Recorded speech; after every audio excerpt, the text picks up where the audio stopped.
Resuming debate, the honourable member for Cariboo Prince George.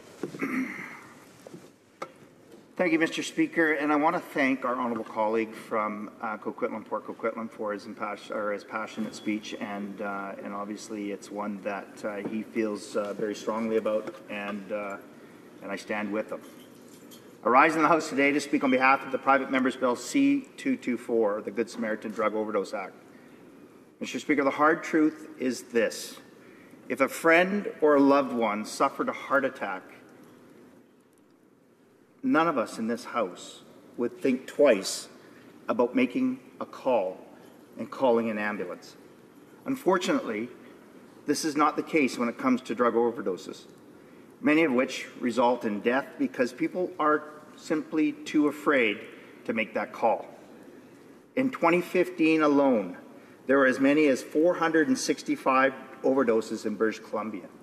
As our own colleague mentioned, the statistics for January of 2016, 77 deaths alone. That is simply unacceptable, Mr. Speaker. Witnesses fear that when they pick up the phone, they may be criminally charged for possession. They fear judgment from others. These fears, Mr. Speaker, ultimately force the witness to choose between saving one's life or being arrested and charged. It is time that we recognize that it may not be always in the public's interest to prosecute an individual who picks up the phone and asks for help when someone has overdosed. Mr. Speaker, there are some that will say that this may encourage drug use or in some way minimize the severity of drug use. But let's be very clear, Mr. Speaker, right from the onset. I am not for drug use, nor would I ever promote or advocate for the use of drugs. But if this bill will give people the courage to pick up the phone and take greater action because they are not afraid, then there is no question that this will benefit the nation. It will save lives, Mr. Speaker. All members of this House can agree that in this country, every life is valid. As a matter of fact, the courageous debate and discussion that we've had over the last few days is evidence to that. Mr. Speaker, if this holds true, considering the number of overdoses occurring in Canada, we also must believe that this is necessary to take every measure possible to protect these vulnerable lives. Mr. Speaker, in the U.S., accidental overdoses are now the leading cause of accidental death. In fact, overdoses now account for more deaths each year than HIV and AIDS, murder, or car accidents.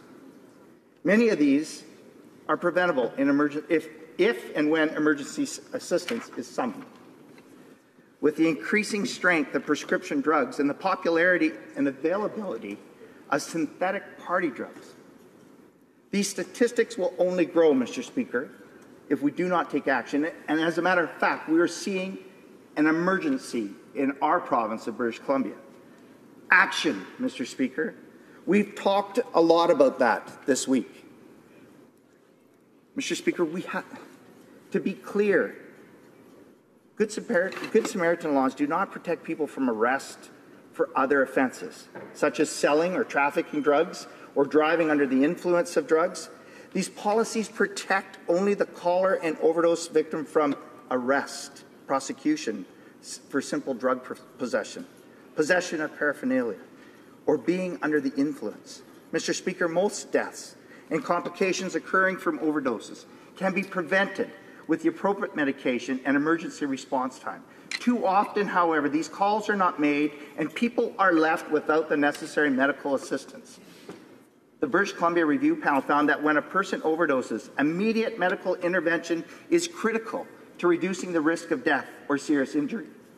Mr. Speaker, statistics point to the fact that in the cases of 15% of youth overdoses, someone expressed concern about the well-being of that individual, yet 911 was never called. Mr. Speaker, police routinely attend emergency 911 calls involving suspected overdose. Research indicates that in some cases, fear of police involvement may heavily influence a witness's decision to not contact emergency services. The facts are undisputable, Mr. Speaker. Research also suggests that medical attention was attempted in less than half of the young adults who have suffered from an overdose. Mr. Speaker, fear of criminal charges should not be a barrier to calling 911. In fact, police departments are already aware of this stigma and have attempted to mitigate the perception of fear. The Vancouver Police Department is known to have policies about police attendance when it comes to an overdose. They do not normally attend the calls involving a non-fatal drug overdose unless BC Emergency Health Services advises their assistance is required. The rationale for this is to reduce the potential reluctance that people will have to seek emergency medical intervention when someone is overdosing. When police do not attend an emergency 911 call for a suspected overdose, the health and well-being of that person who requires medical attention remains the paramount focus. The review also concluded that it would be beneficial for all police agencies to reinforce the message of calling 911 to report people in medical distress in an effort to reduce any perceived barriers to seeking help. Simply put, Mr. Speaker, police recognize the stigma around picking up the phone, and they want to fix this. They want us to fix this, Mr. Speaker. In doing my research for this debate, I spoke to many of my friends in police agencies across Canada, and there is overwhelming support for this bill. As a matter of fact, Mr. Speaker, one of my very good friends who has been a police officer for decades had to say this: in this line of work, you develop relationships with people from all walks of life, and because of how often you work with them and interact with them, you develop friendship. You care about their well-being. These relationships truly are the only reason why police can be successful. And over the years, I've had several of them overdose. Some of them, unfortunately, are no longer with us. And in almost all of the instances, death could have been avoided by calling for help. Mr. Speaker, police experience human tragedy every day. They do not want to see another case where an individual makes the wrong decision and doesn't seek emergency care for their friend or loved one. Mr. Speaker, I believe everyone is on the same page when it comes to Bill C-224. I hope they are on the same page. It is necessary. And, Mr. Speaker, it means the difference between life and death. I recall reading an article in the Toronto Star of a teenager who overdosed and died at the age of 17.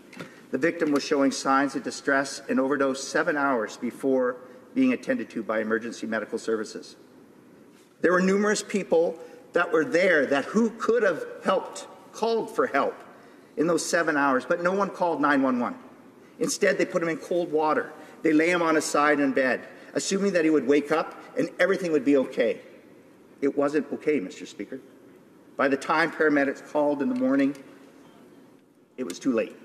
The victim's mother said that had there been a law, I think it would be reasonable to think that my son would still be around, would still be alive. Mr. Speaker, we have stated our support for the bill pertaining to this issue before, suggesting that Health Canada, along with the government, consider the introduction of federal legislation that would exempt individuals seeking for themselves or others during overdose situations from criminal prosecution for trafficking, possession of controlled substances. Bill C-224 accomplishes this. The bill is one of the barriers that may be broken down by providing limited immunity for criminal charges. Mr. Speaker, as I've already stated, every year far too many lives are being lost to drugs, alcohol, and many more Canadians are injured or disabled as a result of overdose. Mr. Speaker, I'm a husband. I'm a father of 4 beautiful young adults. I have brothers and I have a sister. But also, Mr. Speaker, accidental death by overdose has negatively impacted our family also. In 2008, as I was preparing to head overseas to speak at an aviation conference, we received a call that my brother-in-law was found deceased just a few minutes before the call. Mr. Speaker, my brother-in-law was not a drug user. He was not a criminal, and he did not live a high-risk lifestyle. And while all the facts of his death are still unknown to this day, so many years later, facts are. He died of an accidental overdose. Whoever was with him at the time chose not to call the police or an ambulance to provide assistance. Rather, they erased his phone, including all the call history and contacts. and any evidence of their involvement.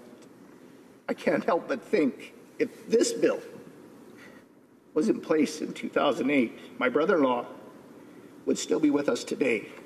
My mother and father-in-law would still have their only son. My wife and her sister would still have their little brother. And my children would still have their uncle, and our family would still be whole. I've stood in this house before to say collectively we can leave a positive legacy. Like the countless others, the growing numbers, my brother-in-law did not have to and should not have died, and that is why I choose to rise in the House today to speak on behalf of Bill C-224.